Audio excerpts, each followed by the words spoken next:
हर हर महादेव दोस्तों, स्वागत है आपका हमारे YouTube चैनल पर। आज की वीडियो में हम सुनेंगे शिव महापुराण श्री रुद्र संहिता पंचम खंड का 45वां अध्याय, युद्ध आरंभ।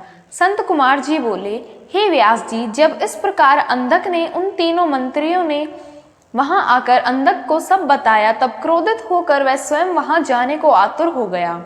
तब मदिरा पान करके वह अपनी विशाल सेना को साथ लेकर मंदराचल पर्वत की ओर चल दिया। वहां रास्ते में उसकी मुठभेड़ भगवान शिव के वीर गणों से हो गई। उनमें बड़ा भारी युद्ध हुआ।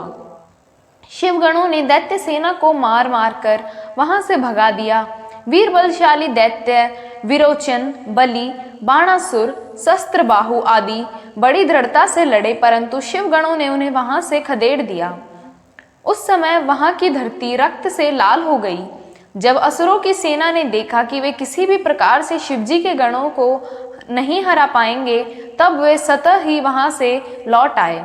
उधर जब वहां शांति हो गई, तब भगवान शिव अपनी प्रिय देवी पार्वती से बोले, हे प्रिय, मैं यहाँ पर अपने उत्तम पाशुपत व्रत का पालन करने के लिए आया था, परंतु यहाँ पर मेरे व्रत में विघ्न पड़ रहा है, अतः अब मैं इस व्रत को यहाँ पर पूरा नहीं कर सकता।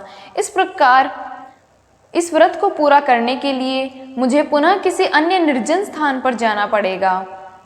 देवी, तुम यहीं पर रहो और किसी अन्यत्र स्थान पर जाकर अपने पाशुपात व्रत का अनुष्ठान पूरा करूंगा। यह कहकर भगवान शिव अपने व्रत को पूरा करने के लिए वहां से किसी दूसरे वन में चले गए और पार्वती देवी वहीं मंदराचल पर्वत पर एक गुफा में रहने लगी। भगवान शिव निर्जन वन में जाकर अपने पाशुपत व्रत को पूरा करने के लिए घोर साधना करने लगे। उधर दूसरी ओर देवी पार्वती वहां अकेली रहकर अपने पति भगवान शिव के लौटने की प्रतीक्षा करने लगी। उनकी रक्षा के लिए भगवान शिव का गण वीरक सदा उनकी गुफा के बाहर पहरा देता रहता था। दूसरी ओर दैत्यराज अंधक को, जिसे एक बार शिव गणों ने परास्त करके वहां से खदेड़ दिया था, देवी को प्राप्त किए बिना चैन कहाँ आने वाला था। उसने पुनः मंदराचल पर्वत पर चढ़ाई कर दी।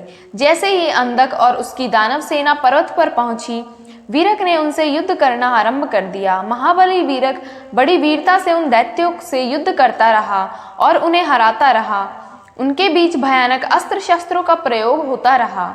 जब किसी भी तरह वीरक को युद्ध में पराजित करना संभव न हुआ, तो दैत्यों ने वीरक को चारों ओर से मिलकर घेर लिया।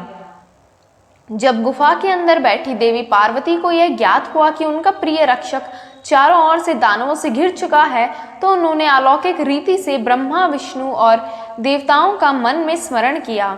यह ज्ञात होते ही कि जगत जननी जगदम्बा माँ पार्वती ने स्मरण किया है, पल भर में सब देवता वहां मंदराचल पर्वत पर उपस्थित हो गए और दैत्यों से युद्ध करने लगे।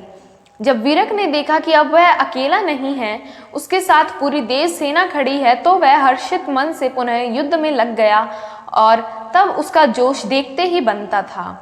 देवताओं ने ब्राह्मणी, नारायणी, इंद्री, वैष्णारी, याम्या, नेत्रिति, वारुणी, वायवी, कौबेरी, यक्षेश्वरी और गारुड़ी देवी का रूप धारण किया हुआ था। अनेकों आयुधों से सुसज्जित होकर वे युद्ध कर रहे थे। इस प्रकार इस भीषण युद्ध को चलते चलते कई हजार वर्ष बीत गए। देव सेना जितने भी असुरों को मारती, दैत्य गुरु शुक्राचार्य अपनी मृत संजीवनी विद्या से पल भर में उन्हें पुनः जीवित कर देते। इस प्रकार दैत्य सेना ना कम हो रही थी और ना ही वह हार मान रही थी। युद्ध दिन प्रतिदिन और भयानक होता जा रहा था।